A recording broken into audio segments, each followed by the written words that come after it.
کوئی تم سے روٹھ جائے اور پھر وہی تم سے ملنے کو ترسے تو اسے کبھی مت کھونا، کیونکہ وہ تم سے بہت پیار کرتا ہے۔ اگر آپ کے اندر وہ آواز موجود ہے جو پکار پکار کر آپ کو بتاتی ہے کہ یہ چیز حلال ہے یا حرام ہے، تو اللہ کا شکر ادا کریں کہ آپ کا دل ابھی بھی زندہ ہے۔ اللہ جب کسی سے ناراض ہوتا ہے تو وہ کسی کو زندہ نہیں گاڑ دیتا، کسی کا رزق نہیں روکتا اور نہ ہی آسمان سے پتھر برساتا ہے۔ وہ تو بس سجدے کی توفیق چھین لیتا ہے، دلوں پر مہر لگا دیتا ہے۔ بے شک یہ عذابوں میں سب سے بدترین عذاب ہے۔ زندگی میں اگر برا وقت نہ آئے تو اپنوں میں چھپے غیر اور غیروں میں چھپے اپنے کبھی ظاہر نہیں ہو سکتے۔ زندگی آسان نہیں ہوتی، اسے آسان بنایا جاتا ہے کچھ صبر کر کے، کچھ برداشت کر کے اور بہت کچھ نظر انداز کر۔ غور و فکر کرو اور خود کو مکمل بنانے کی کوشش کرو تاکہ دوسروں کا کمال تمہیں غمگین نہ کرے۔ نہ کوئی کسی پہ مرتا ہے، نہ کوئی کسی کے بغیر مرتا ہے۔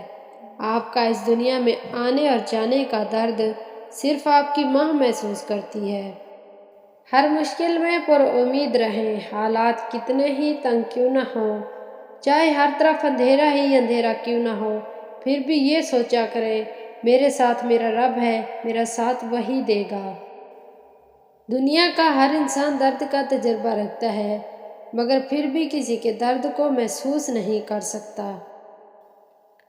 کوشش کرو جس چیز کے لیے خود ترسے ہو، کوئی دوسرا آپ کی وجہ سے کبھی نہ ترسے، چاہے وہ رشتے ہوں، خوشیاں ہوں یا سکون ہو۔ منزل میں رکاوٹیں لاکھ سہی، مگر اللہ نے لکھا ہے تو مل کر ہی رہے گا۔ رسول کریم صلی اللہ علیہ وآلہ وسلم نے فرمایا، اللہ تعالیٰ اس بندے سے راضی ہو جاتا ہے جو ایک لقمہ کھاتا ہے یا ایک گھونٹ پیتا ہے تو اس پر تعریف اللہ کی کرتا ہے۔ گناہ ہماری روح کو جگہ جگہ سے زخم لگا دیتا ہے اور ہمیں سمجھ ہی نہیں آتا کہ بے چینی کس چیز کی ہے۔ جس جسم میں اللہ کے نور کا چھڑکاؤ نہیں ہے، وہ اولیاء کے جسم کی صحبت کو برداشت نہیں کرتا، ان سے نفرت کرتا ہے۔ کسی کی جگہ لینا اور کمی پوری کرنا دو الگ الگ باتیں ہیں۔ جگہ لی جا سکتی ہے لیکن کمی پوری نہیں کی جا سکتی۔ خاموش رہیں، امیدیں نہ لگائیں، ورنہ خدشات بڑھ جائیں گے۔ بے سکونی رگوں میں اذیت بن کر دوڑے گی۔ کبھی کسی کو اپنے جینے کی وجہ نہ بنائیں۔ زیادہ سمجھدار اور زیادہ بے وقوف میں کوئی فرق نہیں ہے، کیونکہ یہ دونوں کسی کی نہیں سنتے۔ جس نے مسلمانوں کے راستے سے ایسی چیزیں ہٹائیں جو انہیں تکلیف دیتی ہوں تو اللہ پاک اس کے لیے ایک نیکی لکھے گا، اور جس کے لیے اللہ پاک اپنے یہاں نیکی لکھے اس کی وجہ سے اسے جنت میں داخل فرمائے گا۔ سب سے بہترین صبر وہ ہے جو تم نے اللہ کی رضا کے لیے کیا۔ صاف انکار کر دیا کریں، مگر کسی کے دل میں جذبات پیدا کر کے اسے جھوٹی امید اور دھوکے میں مت رکھا کریں۔ وقت اچھا ہو تو سب اچھے ہیں، لیکن ایک تمہارا اللہ ہے جو ہر وقت تمہارے ساتھ ہے۔ تمہارا وقت اچھا ہے یا برا، کوئی ساتھ ہے یا نہیں، کوئی نظر آئے یا نہ آئے، لیکن اللہ تمہیں ہر وقت نظر آئے گا اور تمہاری بہترین مدد اللہ ہی کر سکتا ہے۔ دعائیں بہت خاص اور اہم ہوتی ہیں، ان کو بے فائدہ نہ سمجھا کریں۔ جب اللہ پاک دعائیں قبول کرتے ہیں تو نصیب کا لکھا بھی بدل جاتا ہے، تو یقین سے دعا کریں اللہ پاک سے، کیونکہ وہ دعائیں ضرور قبول کرتا ہے۔ جب لوگ غصے میں ہوں تو ان کی بات غور سے سنا کرو، کیونکہ اصل حقیقت تب سامنے آتی ہے۔